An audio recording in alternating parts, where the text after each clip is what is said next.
So welcome to my talk, right? So my talk topic will be embodied intelligence. Okay, so I'll explain embodied intelligence in a while, and also bridging the physical interaction and cognitive adaptation, in a robotic system. All right.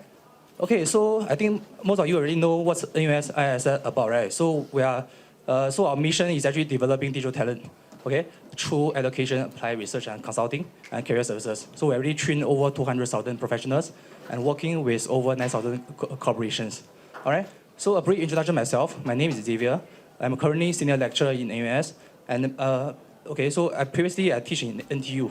Okay, so I teach master and PhD students in the area of robotics and also industrial automations. Okay, so before that, I was a senior scientist at A-Star, leading multi-million dollars government initiatives. So some of my robotic solutions have been licensed to industries. Okay, so my research area is autonomous system, industrial toolpath optimization, and also 3D image processing. All right. Okay, so for today's agenda, right? So I'll first talk about the core paradigm of embodied intelligence. So what's embodied intelligence? Recently, the word very hot, right? And then I will talk about the difference between bio-inspiration robots versus embodied intelligence. Okay, so the keyword is beyond surface mimicry. Okay, so then I will talk about the embodied intelligence at the edge. Okay, so what's the correlation between embodied intelligence with Industrial 5.0? Okay, so lastly, I'll bring back to Singapore context. What shall we do? All right. Okay, so before we go in full technical, let's do a quick quiz first. Okay, so based on our current understanding of embodied intelligence, right? So if embodied intelligence, or a person at the gym, what you think it will do? Okay, in your own opinion. So try to find the best answer. Okay. So later we'll do a quick show of hands. So first one, try to copy someone's deadly form but end up inventing interpretive yoga. Right. So second one, drop dumbbell on your feet 3 times and then realizing the glove doesn't help. So number 3, perfect push-up technique through tiny adjustment, and number 5, spending the whole session lying on the mat. Okay, so let's do a quick show of hands. So who think the first one is the best answer? The best answer representing embodied intelligence. First one. Nobody? All right.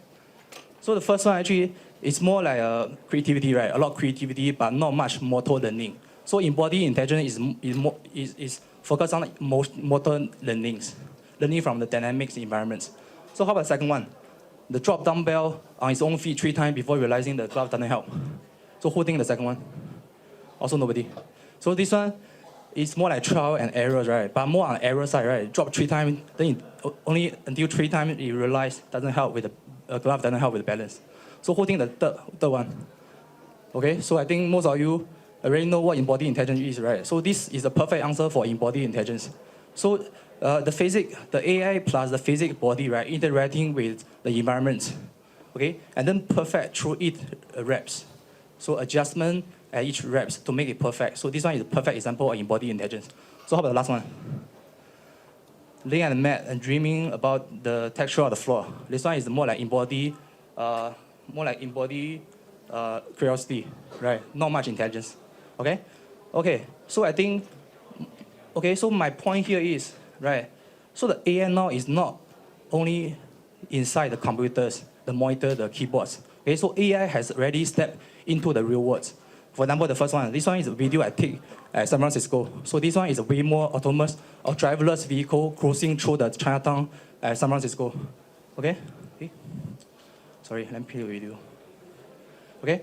And the second one is ISO speed, right? This influencer, he shot over this delivery bot. But not this very common, right? Delivery bot. Okay? And last one is Tesla, the most advanced Optimus Gen 3 humanoid robots. Okay, so you can do all the house chores, right? Folding your clothes, washing your laundries, also can work in the factory, right? Factory do machine tendings or do assembly tasks, right? So my point here is, so AI is no longer just algorithms. Okay, so AI has already been engaging with the physical world, okay, in a way that more natural, seamless, also intuitive. So that's a new trend for AI.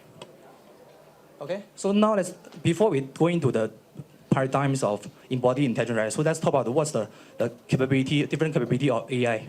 Okay, so AI can be further categorized into 3 categories. So first one is artificial narrow intelligence, which means the AI is only designed for specific tasks. Okay, so artificial general intelligence means AI is match the human capability in all aspects. Okay, so matching. Okay, so you can generate a generalized knowledge. So last one is artificial super intelligence, right? So it's only theoretical because whether we can achieve artificial super intelligence, right, depends on whether we can achieve artificial general intelligence. Okay, so it's only a theoretical concept. Okay, so it means the AI surpass human in all aspects. Okay, so make a guess, where are we now? Artificial narrow, or general intelligence, or super intelligence? Where are we now? Which one? Yeah, I think my student already know, right? Artificial narrow intelligence. So we are still here. Okay, so optimistically speaking, we are 5 to 20 years away from artificial general intelligence. So depend on technology advances plus whether the society is ready to embrace the general intelligence. Okay, so we are still here. Okay, so most of the AI you see on the market, right? Whether Netflix recommendation system, or your email spam filter, or your chatbot, autonomous vehicle, facial recognition. So these are all examples of natural intelligence, or we call it weak AI. Okay, so then how about ChatGPT? Whether ChatGPT is a general intelligence or is still narrow? ChatGPT. I think most of you are already using, right, ChatGPT, right? So ChatGPT, no, it's still not general intelligence, even though it can generate human-like text, right? But it doesn't have the true understanding of the knowledge. Okay, you also don't have the self-awareness. Okay, so ChatGPT is not an AGI. Okay, but how about embody? Is ChatGPT an embody intelligence? Yes or no? Based on our understanding, right? It's still no because it doesn't have a physical body. So even though you have a prompt, right, you can actually interact using prompt engineer, but it still doesn't have the physical body, sensor, or direct interactions. Okay, so it's actually only possess the language tokens through the statistics patterns. Okay, so not through the sensorimotor experience. So this is a key for embodied intelligence, sensorimotor experience. All right. Okay, so now let's go. So let's talk about the core paradigm for embodied intelligence. So what's embodied intelligence? Okay, so there's a very famous French phenomenology philosopher. So his name is Maurice Merleau-Ponty. When I say Merlot, right, I think some of you already think about the fruity wine, right, with mild acidity paired with the Lincard stick. But no, this one is not the wine. This one is the Merleau-Ponty. So he's a French philosopher. So he once said, our body is the general medium for having the word. Okay, so what it means is, okay, so it means the body is a mediator. Okay, so we don't just use the body. So our body is the way we perceive, navigate, and make sense of the world.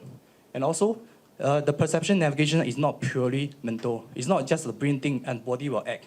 Okay, so they are both grounded in the body presence. Okay, and also we have embodied our experience from vision, touch, movements, and also posture. So they shape the world appear to us. Okay, so Merleau-Ponty actually his perspective, right, actually move away from the Cartesian dualism, which means we separate the mind with the body. So his perspective actually inspired a lot of thinkers like Varela and also roboticists like Brooke Pfeiffer. Okay, so he laid the foundation for embodied intelligence back in 1945 when the World War II just ended. Okay. Okay, so this is a word cloud I crowd over the internet. So you can actually have a glimpse of what embodied intelligence is. So the larger the words, right, so the more correlation it has with embodied intelligence. You can see, right, embodied intelligence actually related to morphology, environment, perception, computational, control, compliance, dynamics, and also feedbacks, environment. Okay, so so you can actually, like, from this word cloud, right, you can know what embodied intelligence is. Okay. Okay, so the embodied intelligence is the idea that intelligence is not arise solely from the abstracts. Okay, so residing in the brain. So it's not only in the CPU, computer, or your brain. Okay, so but it emerge through the interaction between the body, environment, and the control system. So that's the embodied intelligence. Okay, so in biology, right, so the embodied intelligence actually highlight how the animals, right, rely on the body structures of muscle, hand, eye, right, to perceive, adapt, also act intelligently. For example, the sloth, right, we all know the sloth is very slow, but they are still very intelligent. They can use the curved claw and muscles to climb the trees, also to clinging on the trees without falling. So this is one example of embodied intelligence. Okay, so anybody play basketball? You all know Stephen Curry? So Stephen Curry is the all-time greatest three-point shooter in NBA history. Okay, so when he shoot a basketball, for example, if a defender was 2 meters away from the Stephen Curry, right, whether his brain thinks like there's a defender 2 meters away, so I might have to take 2 steps to the left, and then shoot a 47 degree, and also use a 70 Newton of force. No, right? He's just using his muscle memory, because through years and decades of training, right, his muscle already have the memory of these shooting motions. So when you want to shoot, right, he just take a look at the defender and then just release the ball. There's not much reasoning inside. Okay. Okay. Also, when it comes to robotics and AI, right, so embodied intelligence actually refers to the machine whose physical design, sensor ability to move and act in the world are all integrated into the intelligence. Okay, so you all have saw this video, right? Okay, so this year in China, so they have this humanoid Olympics where they let all these kind of humanoid robots, right, to do track and field, right, to do boxing, to do marathons. So most of these kind of movements, right, is not trained before, never trained before. But why the robot can still balance is because of the embodied intelligence. Okay. So another characteristic for embodied intelligence, right, is a closed loop. Okay. So intelligence is not just pure algorithms. Okay. So embodied intelligence actually is actually a closed loop between the body, sensor, learning mechanism, and also the environment. Okay. So the sensor actually capture the information from the environment, and then then the learning mechanism will start to learn and also to draw insight from the environment, and then your body will start to act, right. Then it will further affect the sensor perceptions. So it's a closed loop. Okay. And also, instead of viewing the robot as a processor, right, so actually in embodied intelligence, right, we treat the robot as a living system. So it's similar as human and animals. It's just a living system. Okay. Okay. So the embodied intelligence is grounded by the three philosophy principles. Okay, so these are the foundation for embodied intelligence. Okay, so these are the words of embodied intelligence. Okay, so the first one is the situated intelligence, which means our understanding of it is shaped by the specific of body. For example, we have two eyes, right? We can have stereo visions, and then if we stand upright, right, we can have better perspective. So that is called the situated intelligence. Okay, so secondly, the sensorimotor couplings. Okay, right, the knowledge will arise through the doing and sensing, not just thinking in the brain alone. Okay, so it's all connected. So the last principle is the pre-reflected actions. So many of the actions, for example, catching a ball, or when we're walking, right, when we trip by objects, so it's all reflexes. Okay, so there's not much thinking or reasoning in the brain. So it's all pre-reflected actions. Okay, so guided by these three principles, right? So these three robotics pillar is how we implement embodied intelligence. Okay, so the first one is morphological computation, which means we design the body's shape compliance. Okay, so to reduce the control complexities. So this one is corresponding to the first situated intelligence. Okay, so the second pillar is perception action coupling, right? So it's corresponding to the second principles.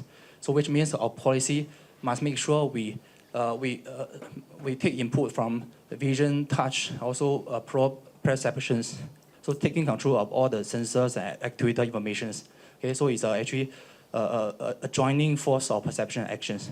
So lastly, learning under constraints. So this one, as summarized, is welcome to the real world, right? So the real world is always real time, dynamics, and partially observatory. So this partially observatory is always happen. Like for example, when you want to use a robot to pick and place from a densely packed bins.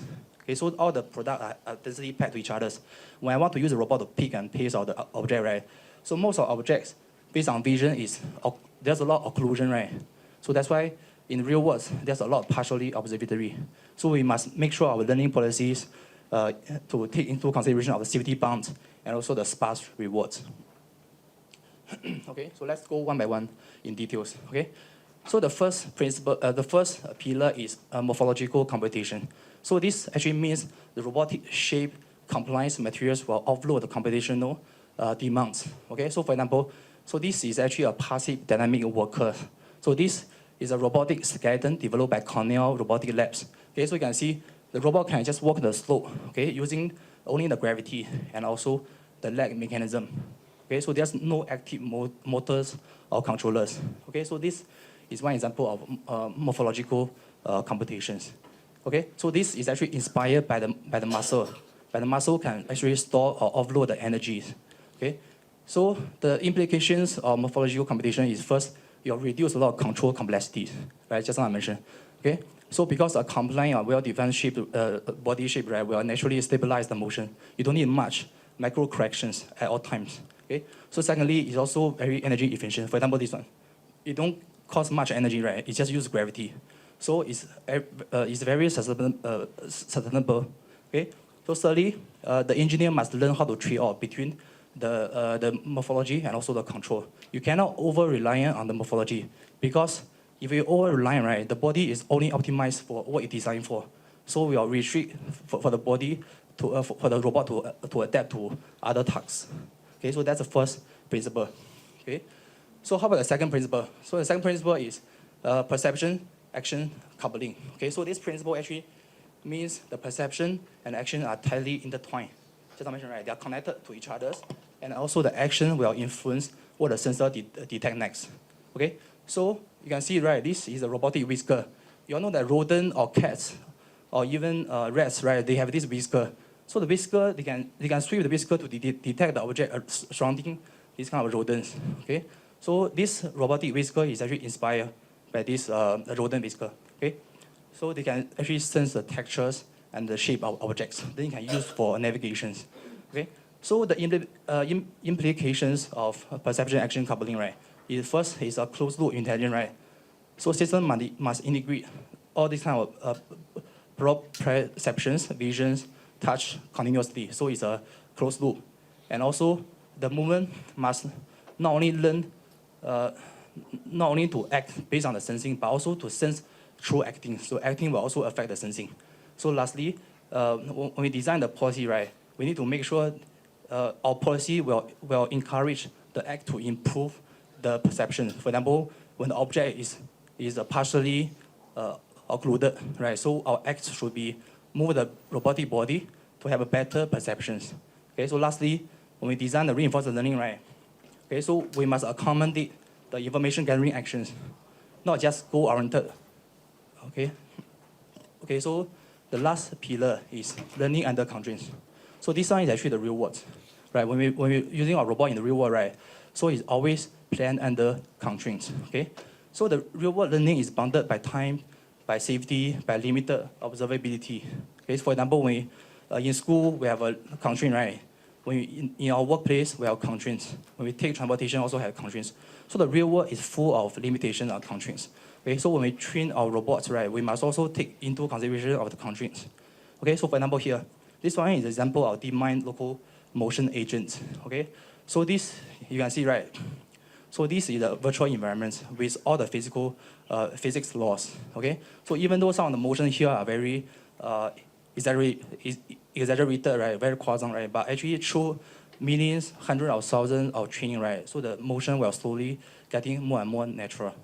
Okay, so the implications of learning under constraint, right? First is we must actually make sure it's a safety aware, make sure it's have the safety awareness.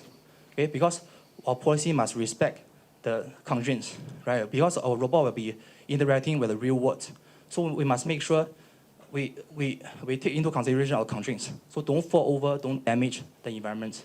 Okay, so that's why we have the risk awareness, the reinforced learning. Okay, so secondly, it's always partial observability.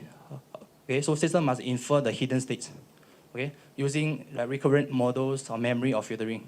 Okay, so thirdly, we must make sure how to call the shot, right? Because we cannot have endless trial and errors. So we must know when to stop, even though the solution is suboptimal. Okay, so lastly, it's always real times. Nowadays, you heard there's a physical AI as well, right? So what's the difference between physical AI and embodied AI? So the answer is actually here, real times. Okay, so for embodied intelligence, because it must require a physical body. Okay, so it must react in real times. But physical AI, right, it might be trained in the physical environments. It might don't need to react in real times. Okay, so for physical AI, it might also just be the robot models inside these are physical virtual environments. Okay, it might not have a physical body, but for embodied intelligence, right, there must it's compulsory to have a physical body. Okay. Okay, so just now we talked about the core paradigm of embodied intelligence, right? So now let's talk about the bio inspirations.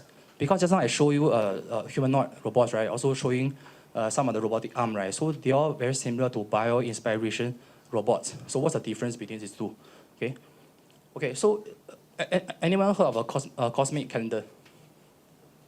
Anyone? Right. 1, 2. Okay. So this cosmic calendar is actually, it will compress the entire universe history to 1 calendar years. So the Big Bang actually is the midnight, right?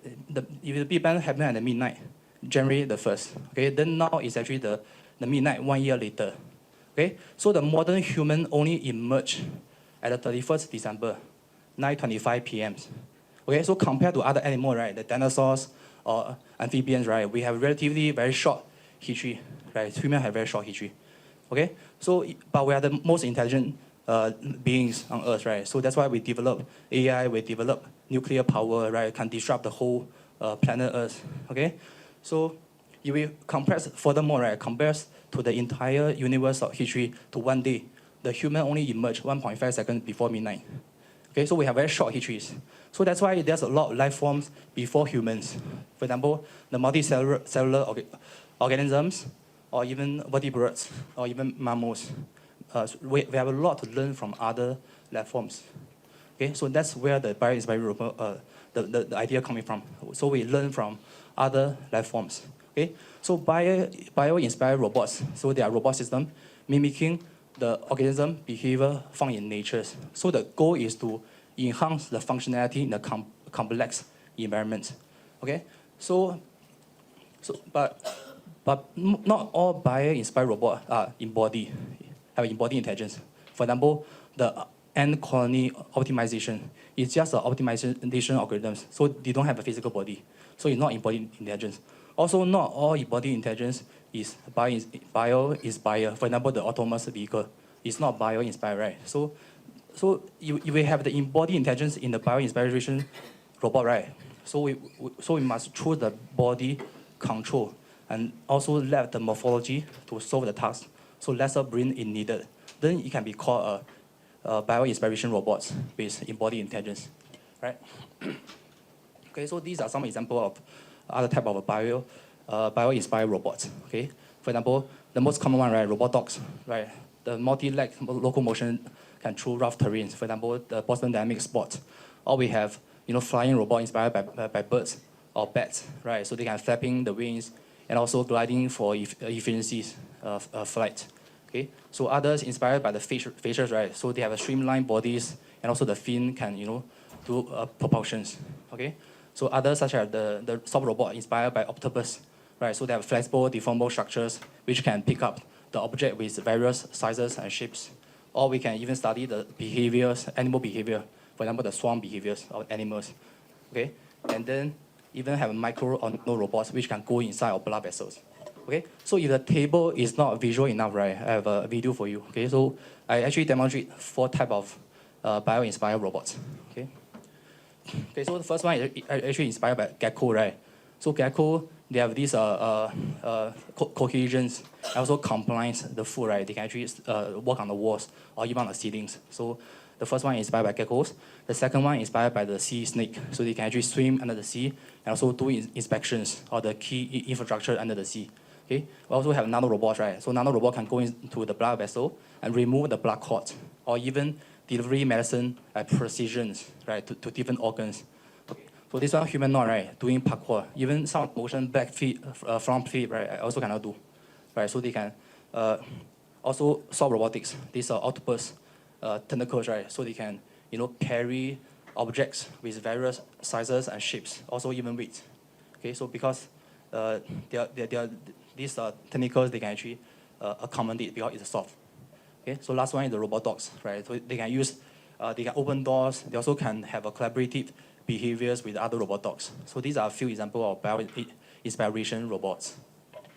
Okay, so the key characteristics for bio-inspiration, right, is inspired by nature. So which means the robotics functionalities, the structure movement, right, is actually inspired by specific animals, organisms. Okay, and then the purpose, right, is to enhance the mobilities and also the functionalities. So that's a key purpose, either climbing or swimming or even flying. Okay, and then so that's why it's always used in the fields like explorations, like healthcare, disaster response. okay, etc. Okay, so the key is to enable new capabilities and also with efficient movements. Okay, so that's why when you see the application, right, for bio-inspired robot, right, it's always the tough environments. For example, the search and rescue, right, rubber navigation. So these are all rough environments. Bomb disposal, right, marine research, or the drug delivery. So these are all the typical, the classic application for bio-inspired robots. Okay. So what's the difference between these two? Okay. So for embodied intelligence, right? So the definition is the intelligence will arise through the interaction with the environment. Okay. And then the body design itself contribute to the problem solving. And then the focus is body plus environment. But for the bio-inspired robot, right, the robot is only modeled after biological systems. Okay? And then the key idea is mimicry of the living organism to achieve a functions. And also it's just borrowing the principle from nature. Okay? So one example is soft gripper for embodied intelligence. One example for bio-inspired robot is robot fish, right, swimming. Okay? So the embodied intelligence doesn't necessarily to based on biology. Just now I talked about the delivery bot, right, the autonomous vehicle. So it doesn't necessarily to rely on biologies. Okay? So, but for bio-inspired robot, right, so it's explicitly inspired by biologies. Okay? So, but there are some overlappings because if we leverage, okay, so some of the bio-inspired robot, right, they're actually using the body dynamics to aid control. So that's why it's actually can be considered embodied intelligence. Okay? So that's some overlapping. Okay, so how to design? So how to make your bio-inspired robot embodied? So the first is to start a biological mechanisms. And then you encode into the robot's morphology or materials. And then you use simple bio-inspired controller, for example, the central pattern generator or reflexes. So central pattern generator is something like a spine cord, right? So spine cord is mostly for the rhythmic movements. For example, walking, right, breathing. So these are all controlled by CPG, okay? And then reflexes is for the sudden movements, right, sudden reactions, sudden changes, okay? So then you can validate by whether it's showing lower control or higher robustness. So to validate whether it's embodied, okay? Okay, so just now we talked about so many about embodied intelligence, also bio-inspired robot, right? So what's the link between embodied intelligence to Industrial 5.0? So nowadays we keep talking about Industrial 5.0, right? So what's the connections between these two? Okay, so I think most of you know Industrial 4.0, right? So Industrial 4.0 is first introduced in Hannover Messe in 2011, and then popularized by this person called Klaus Schwab. So he's the founder for Economy Forum. Okay, so this Industrial Revolution, right, is actually joining forces of technology such as AI, gene editing, or advanced robotics. So this technology blurs the boundary between cyber physics systems. Okay, so in this area, right, so in these industrial revolutions, it introduced a lot of tools, right? For example, automation, robotics, IoT, AI. So the focus is efficiency, improve productivity or cost, or reduce cost. Okay, so in this industrial revolution, right, the tools shape us. So the tool will cause a lot of disruptions. So these are all the disruptions caused by the industrial 4.0. For example, it displayed many manual or repetitive jobs. A lot of people get retrained, right, during these industrial revolutions. And also, it shifted our human role to more value-added jobs. For example, monitoring, maintenance. Okay, and also it make human to adapt to machines. Okay, so that's a key key focus for industrial 4.0. Okay, but now we have, so that's where the industrial 5.0 emerged. So industrial 5.0 is here to focus on the sustainability, resilience, and human centeredness. So you can see all these keywords, right, are very positive. All these are very positive keywords. Okay, so industrial 5.0 is not a replacement of industrial 4.0. It's actually a coexistence. Okay, so industrial 4.0 actually reshape the tools. Just now we talked about the industrial 4.0 is a tool shaping us, right? But industrial 5.0 is actually the tool, reshaping the tools again, but with a human-centric values. Okay, so the key for industrial 4.0 is actually the tools are here to enhance human abilities. It's not to sideline them. And also the cobots or embodied intelligence is to work alongside with human, not to replace human operators. Okay, So there's a renewed focus on inclusion, well-being, and resilience. Okay? Okay, so I'll give you one example. So sometimes we feel very burnt out at work, right? So what we do? So sometimes we feel burnt out at work. So what we do? What we do? Besides resign, what we do? Huh? We take a step back, right? We take a step back. We spend some me times, right? We go for a holiday, long holidays, right? We do meditations or focus on mental health. Okay, so the Industrial 5.0 is the me time for Industrial 4.0. Okay, so it's a rebalancing. So it's not replacement of 4.0. Okay? Okay, so embodied intelligence is a perfect enabling technologies for Industrial 4.0. So you can see these are a few examples of embodied intelligence in real life. Okay, so the first one is this robot, cobot, right, collaborative robots doing pick and blades, okay, in the manufacturing, right, in the factories. The second one is this cobot doing assembly, also in the close proximity with the human operators. Okay, so the third one, this cobot doing this swab test, right, during COVID testing. Okay, the last one, robotic barista or bartenders, right, mixing cocktails or making like coconut latte for you, right, in the mall. So these are perfect examples of Industrial 4.0. But these all like enabled by embodied intelligence. Because embodied intelligence allow the robot to adapt to the dynamic environments, and also ensure it's a natural, also safe beside human operators. Okay, so embodied intelligence is a key, to unlock Industrial 5.0. Okay, so how about Singapore? Okay, so in Singapore, right, by 2030, around 23.8% will be aging population, age 65 and above. Okay, by 2050, this rate gonna increase to 33%, which means 1 in 3 Singaporeans will be age 65 and above. So which means 2 young Singaporeans have to take care of 1 elder Singaporean. So it will cause a lot of burden to our CPF system. Okay, so also it will cause a lot of labor shortage, right? So that's where the robot actually can come to help, right? Robot can work 24/7, right? Robot can also no complaint, right? At least for now, no emotion, right? Robot also don't strike, right? Also don't have unions. They don't take MC without MC, right? Some of you take MC without MC, right? Okay. Okay. So robot is perfect to solve the labor shortage issues. Okay. Also for Singapore, right? The Singapore GDP per capita increased from 1960 until now. Even though we have some small dips during the Asian financial crisis, 1998 or 2008, the global financial crisis, or even SARS and COVID, there's a small dip. But the overall trend is still upwards, right? So which means we have more money to spend. Okay, so if we have more money to spend, what we do? We're craving for more personalized or better education, leisures, or healthcare system, right? So AI is perfect to achieve. AI also has the potential, to uplift every dimensions of our human lives. Okay.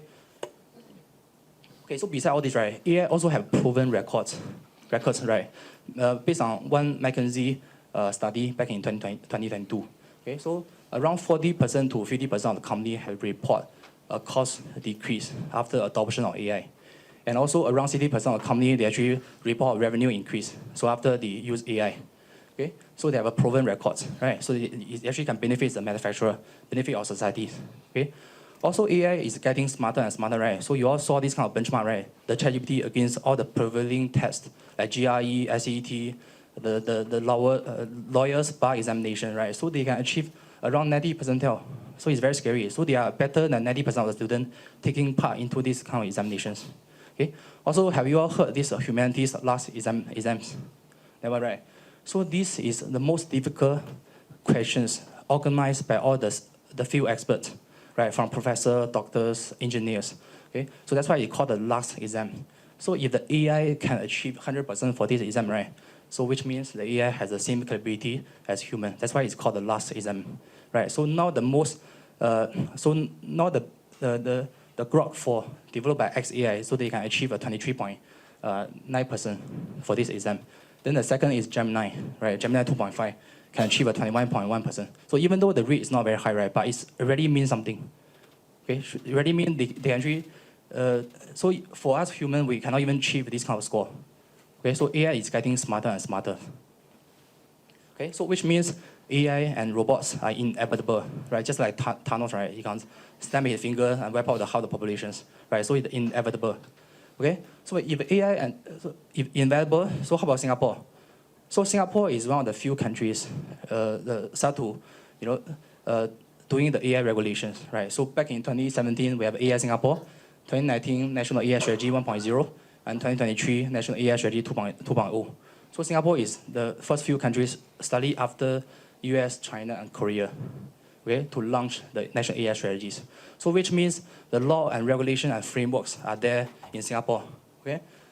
Okay, also, you all heard the news, right? Singapore government pumped a lot of money, right? $1 billion to boost the infrastructures of AI, grow talents, and foster public-private partnerships.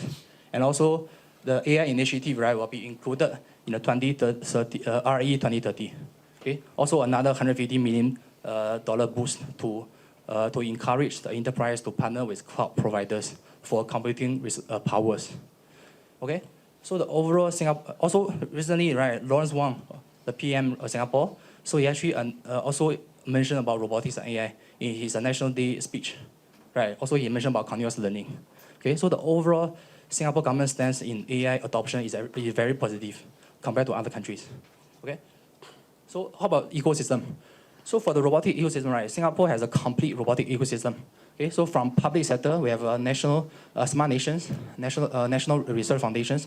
So these are the government bodies. So they set the directions. Also, they give out the fundings for robotics and AI research.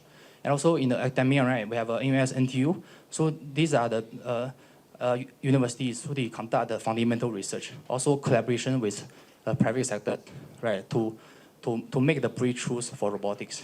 Okay. Then for industry and startup, right, so we have SD Engineer, Hope Technic, these kind of companies. So these are companies that bring the ideas into products. Okay, so they are doing the commercializations. Okay, so then all these, right, we have a national robotics programs. So these are the horizontal platforms to link up different sectors, public, private, academias. Okay, so Singapore has a very complete ecosystem of robotics. Okay, then how about the robot densities? So according to the International Federation of Robotics, right, so Singapore ranked number 2 in terms of robot densities. So Singapore have 730 robots per 10,000 employees. So just after Korea, South Korea, okay? So Singapore, the robot density is 5 times of the world average, which is 151. Okay, so it's also much higher than Germany, Japan, this kind of very established with manufacturing traditions countries. Okay, so which means reflect the country's strategy to offset the limited labors. Just now I talked about aging population, right? So offset the limited labor forces with a high adoption of robotics, AI, also advanced manufacturing. Okay, but how about the AI adoptions? So the AI adoption actually is very slow in Singapore. So the SME drive 99% of the Singapore business, employ 70% of the workforce. But the SME only adopt 4.2. Only 4.2 of the SMEs adopt AI. So slightly increased from 3.5 in 2018. But for the MNCs, it's slightly better. 44% of the companies adopt AI, so increased from 60.7 in 2018, according to MD reports. Okay, so if we consolidate all the information, right, which means even though we have so much robots, right, but these robots are very concentrated inside the MNCs. Okay, and also, so you can see here, right, the AI adoption is very not much, right? So which means some of the robots are actually using hard automations. So there's not much AI elements combined with the robots. So that's a hard reality for Singapore. Okay, so what shall we do? What shall we do to react? Okay, so call for actions for everybody. Okay, so first, what should a company do? Local company do? Okay, so I summarize purpose. So what's purpose? So P stands for prioritize. So prioritize the ethical and trustworthy AI usage because AI will be an integral part of the society. So we must first make sure the AI is ethical. But secondly, we need to upskill the workforce, right? We need to educate the public that AI is not here to take your jobs. So AI is here to enhance your capabilities. Okay? So for R stands for reimagine, right? Reimagine the collaboration with agentic AI, embodied intelligence. So AI in the future, right, will just become our colleagues. So we are working alongside with AI. Okay? But we also cannot just adopt AI for the sake of adoptions. Okay? We need to analyze return on investment. Also, we need to analyze whether there's a need to adopt AI. If there's a need, right, then we can go ahead to start to plan. Okay. So P stands for pilot with small projects. So don't just straight away go full scale. Okay, so try to do a pilot project either with universities or with a research institute, right, to see whether the robotic solution or AI solution makes sense. If it makes sense, right, then we can scale up. Okay, so O stands for orchestrate, right? So because Singapore governments have so many fundings, right? For example, the productivity solution grants, the enterprise development grants, energy efficient grants, have so many grants for the company to apply. Okay? So as for stimulate, right? Because we need to make sure our infrastructures, the legacy infrastructures can be compatible, right, with the future AI solutions or robotic solutions. So lastly, E stands for embrace. So we need to embrace now, right, the human centrics, which is the future, which is also the key for Industrial 5.0. Okay? So how about individual? So what shall we do? Okay, so individual, I will still quote the very famous quote. I think Jason Huang from NVIDIA, he also mentioned a lot of times, right? So AI is not here to take your jobs. Someone using AI will take your jobs. Okay, so someone using AI will replace you. Okay, so what should individual takes? What action should individual takes? So I summarize T and C. Not term and condition. I know most of you don't read term and condition, right? Okay, so T stands for tools. So we need to get familiarized ourselves with different AI tools, right? So first we need to find our niche areas. So whether you want to do machine learning, whether you want to do data visualization, or whether you want to do cloud platforms. So find your niche areas and dive deeper to find all the available tools for you to utilize. Okay. So C stands for continuous learning because AI is evolved so fast. Even for us lecturer, right? So we need to revamp our courses every run. My colleague, even every two weeks, he need to change the course materials. Why? Because he's teaching the large language models. You know, every 2 weeks, some company announce a new model release, right? Okay, so you have to revamp the course constantly. So same as you, right? So you also need to continuous learning, continue to upskill yourself to make sure you have the state-of-the-art knowledge of robotics and AI solutions. Okay? So if you are interested in robot, right, you can actually consider some of the robotic tools, right? For example, the Copenhagen module code, Unity, right? So these are some of the tools you can use for deep reinforcement learning in a virtual environment. Okay, so NUS-ISS is to validate your physical AI, and this visual component is for digital twins, right? So this is just for your reference. I think most of you are already using the AI tools, right? Either for linguistics or musical or even scientific discovery, right? So these are all available tools for you to use. Most of it are free as well. So they provide a free tiers. Okay? So you are interested in machine learning, right? You can consider these kind of frameworks like Keras, TensorFlow, or Scikit-learn, right? So these are AI frameworks and libraries for you to use. Okay? Then how about Gen AI, right? So many, right? ChatGPT, Grok, Cloud, DeepSeek, Midjourney, etc. Okay? So you must know which which model, large language model is best for which kind of applications. For example, some models are good at reasoning. So some models are good at generating pictures. For example, ChatGPT 4.0. Some are very good at reasoning or codings. For example, Vercel are good at coding, right? Coding apps. Okay, so you need to know which tool to use for different type of applications. Okay, but also be aware of the cognitive depth. So according to MIT study recently, right? So even though ChatGPT can increase our efficiency by 60%, but you also reduce our connectivity, brain connectivities, okay, by 32%. And also 83% of the ChatGPT user, they cannot remember a single sentence they wrote. Okay, so the article generated by ChatGPT, right, is also soulless lack of ownerships. Okay, so we must be aware if we over-reliant on these kind of Gen AI tools, right? Okay, so it will lead to a long-term underperformance across brain behavior and language measures. Okay, so in summary, we need to use AI tools consciously. Not anything just prompt, anything just throw inside ChatGPT, generate, right? So we must use consciously. So we cannot lose our capabilities to think, innovation, and intuition because that's differentiate from human to animals, right? Okay, so you are interested in continuous learning, right? You can consider our programs. For NUS-ISS, right, we not only provide the master programs, right, in AI, in data science, in software. We also provide short courses, like in different fields, right? We have practice experts from different fields, okay? Okay, so this is actually where I'm coming from, right? So I'm under the AI practice. So we have a master of technology in the AI systems. Okay, so we provide this type of courses, right? So you need to do two foundation, like graduate certifications, plus two specialist graduate certifications. All these 5. So you can choose 2 out of these 5. So 4 GC you can actually accumulate to a master degree. Okay, and if those type of routes are not suitable for you, right, you can also consider this kind of stackable routes, which means all time on target. So you have up to 7 years to finish the 4 GC plus the capstone projects. Okay, so this one you have longer runways. Okay, so I think that's all for me. So you all can scan this QR code to provide the feedbacks.